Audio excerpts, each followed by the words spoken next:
안녕하세요. 오늘 우리가 함께 떠나볼 이야기는요, 지금으로부터 약 600년 전 한 위대한 왕의 원대한 꿈과 모두가 불가능하다고 했던 그 꿈을 현실로 만든 한 장군의 이야기입니다. 우리가 지금 너무나 당연하게 여기는 압록강과 두만강, 바로 그 국경선이 어떻게 피와 땀으로 그려졌는지 그 거대한 역사의 막을 열어보겠습니다. 우리가 교과서에서 또 지도에서 늘 보는 이 한반도의 모습 있잖아요. 이게 그냥 하늘에서 뚝 떨어진 게 아니에요. 이건 아주 치밀한 계획과 또 엄청난 희생을 감수한 끝에 만들어진 하나의 위대한 선택의 결과물이라는 거죠. 자, 오늘 이야기는 바로 이 순서대로 흘러갈 겁니다.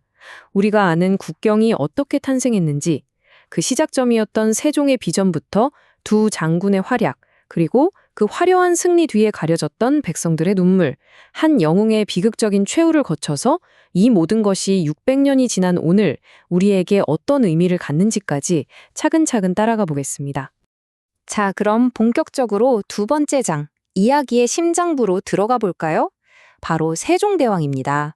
우리가 아는 한글 창제, 과학 발전, 이런 업적 뒤에 가려진 상무 군주로서의 세종의 모습인데요. 그가 막 왕이 되었을 때 물려받은 북방 국경은요, 정말 하루도 조용할 날이 없는 곳이었습니다. 여진족들이 시도 때도 없이 쳐들어와서 백성들을 해치고 끌고 갔으니까요. 그럼 세종은 왜 그토록 북방에 집착했을까요? 바로 이 네 글자, 척지촌토에 그 답이 있습니다.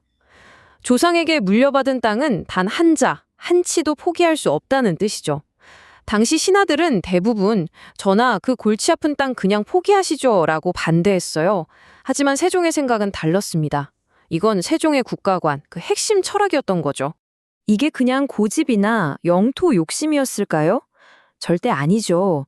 여기에는 아주 치밀한 전략적 계산이 깔려 있었습니다. 일단 당장 백성들을 지켜야 했고, 더 나아가 압록강과 두만강이라는 천혜의 방어선을 우리 국경으로 삼아야 했어요. 또 한편으로는 고구려의 옛 영광을 되찾겠다는 역사적인 명분도 있었고요. 그리고 당시 최강 대국이었던 명나라와의 관계까지 고려한 아주 복잡한 외교적 판단이기도 했습니다. 자, 이제 세 번째 장입니다. 한양의 궁궐에서 세워진 이 원대한 계획을 이제 현실로 만들어야겠죠? 왕의 명령을 받들어서 역사의 최전선으로 향했던 두 명의 위대한 장군을 만나보겠습니다. 먼저 서북쪽 압록강 유역, 즉 사군개척은 노련한 장수였던 최은덕 장군이 맡았습니다. 이 타임라인을 한번 보세요. 1433년에 시작해서 1446년에야 완성이 되죠. 그러니까 한 번의 전투로 땅을 빼앗고 끝난 게 아니라 무려 10년이 넘는 시간 동안 하나하나 요새를 쌓고 길을 뚫고 방어선을 구축한 정말 길고 힘든 과정이었습니다. 그리고 더 어렵고 험난했던 동북쪽 두만강 유역, 육진 개척에는 세종이 정말 의외의 인물을 보냅니다. 바로 김종서. 이 사람 원래 장군이 아니었어요. 16살에 지금으로 치면 행정고시 수석으로 합격한 말 그대로 넘사벽 천재 문관이었습니다. 그런 엘리트 선비가 갑자기 칼을 잡고 최전선으로 간 거예요. 그리고 얼마나 대단했는지 여진족들이 그를 큰 호랑이라고 부르며 두려워했다고 하죠. 김종서가 그냥 힘만 센 장군이었다면 육진 개척은 성공하지 못했을 겁니다. 그는 힘만 쓴 게 아니라 머리를 썼어요. 여진족 부족들끼리 서로 싸우게 이간질을 하기도 하고, 때로는 군사적 압박을, 때로는 외교적 협상을 벌이는 고도의 심리전을 펼쳤습니다. 그야말로 전쟁의 판을 읽는 전략가였던 거죠. 자, 네 번째 장입니다. 이렇게 사군육진이라는 새로운 영토가 확보됐습니다. 정말 대단한 군사적 승리죠. 하지만 모든 위대한 역사 뒤에는 그늘이 있기 마련입니다. 이 땅을 지키기 위해서 평범한 백성들이 치러야 했던 그 보이지 않는 대가, 이제 그 눈물의 이야기로 들어가 보겠습니다. 이 숫자를 한번 봐주세요. 약 12만 명. 이게 얼마나 엄청난 숫자냐면요. 당시 조선의 인구를 생각하면 정말 어마어마한 규모입니다. 따뜻하고 살기 좋은 남쪽 지방에서 잘 살고 있던 사람들이 하루아침에 모든 걸 버리고 낯설고 척박한 북방의 땅으로 강제로 이주를 당한 겁니다. 그들이 도착한 땅에서 마주한 현실은 그야말로 지옥 같았습니다. 농사를 지으려 해도 땅은 척박해서 굶주리기 일쑤였고 겨울은 상상 이상으로 추웠습니다. 곳곳에서 병이 돌았고 밤낮으로 여진족의 습격에 시달려야 했죠. 기록을 보면 이주를 피하려고 스스로 몸을 상하게 하거나 도망치다가 잡혀서 죽는 사람들이 부지기수였습니다. 그 땅은 말 그대로 눈물의 땅이었습니다. 이 모든 걸 계획하고 명령했던 세종대왕 본인도 이 참상을 보면서 엄청나게 괴로워했습니다.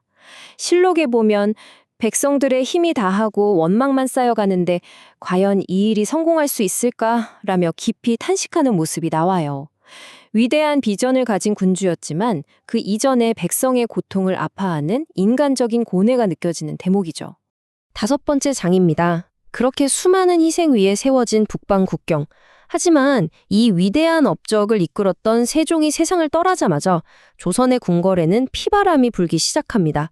그리고 그 칼날은 세종의 가장 충실했던 신하, 북방의 호랑이를 향하게 됩니다. 북방의 호랑이 김종선은 평생을 싸웠던 여진족의 칼에 죽지 않았습니다.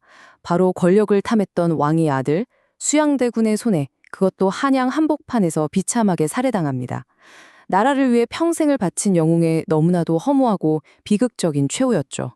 그리고 김종서를 죽이고 왕이 된 세조는 아버지 세종이 평생을 바쳐 이룩한 사군 육진 정책을 뒤집어 버립니다. 이유가 뭐였을까요? 돈이 너무 많이 든다는 거였어요.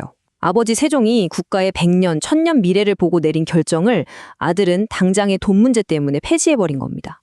결국 이 결정 때문에 국경에 큰 구멍이 뚫렸고 역사는 세종의 비전이 옳았다는 걸 증명하게 되죠. 자, 이제 마지막 6번째 장입니다. 600년 전의 이 피와 눈물의 역사가 과연 오늘을 사는 우리에게 어떤 의미를 남겼을까요? 그 거대한 유산을 정리하며 오늘 이야기를 마무리하겠습니다. 사실 역사학자들 사이에서는 이 사군 육진 개척을 두고 평가가 조금씩 엇갈리기도 합니다. 한쪽에서는 우리 민족의 영토를 북쪽 끝까지 넓힌 위대한 확장 정책이었다고 보는 반면 다른 한쪽에서는 원래 고려 시대 우리 영토로 여겨졌던 두만강 넘어 공엄지인이라는 땅을 포기하고 두만강으로 국경을 축소한 현실적인 타협안이었다고 보기도 하거든요. 하지만 그런 논쟁과는 별개로 이 사군육진 프로젝트가 남긴 결과는 누구도 부정할 수 없습니다. 바로 압록강과 두만강이 오늘날까지 이어지는 한민족의 북쪽 국경선으로 완전히 굳어졌다는 것, 그리고 수많은 사람들의 눈물 위에 세워진 그 땅이 이제는 누구도 의심하지 않는 우리의 영토, 우리 역사의 일부가 되었다는 사실입니다.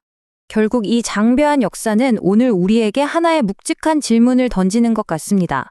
한 국가의 원대한 미래를 위해 그 시대를 살았던 평범한 사람들의 고통과 희생이 동원된다면 우리는 그 진정한 대가를 어떻게 계산하고 기억해야 할까요? 위대한 진보와 그 뒤에 따르는 희생의 무게에 대해 다시 한번 생각해보게 되는 이야기였습니다.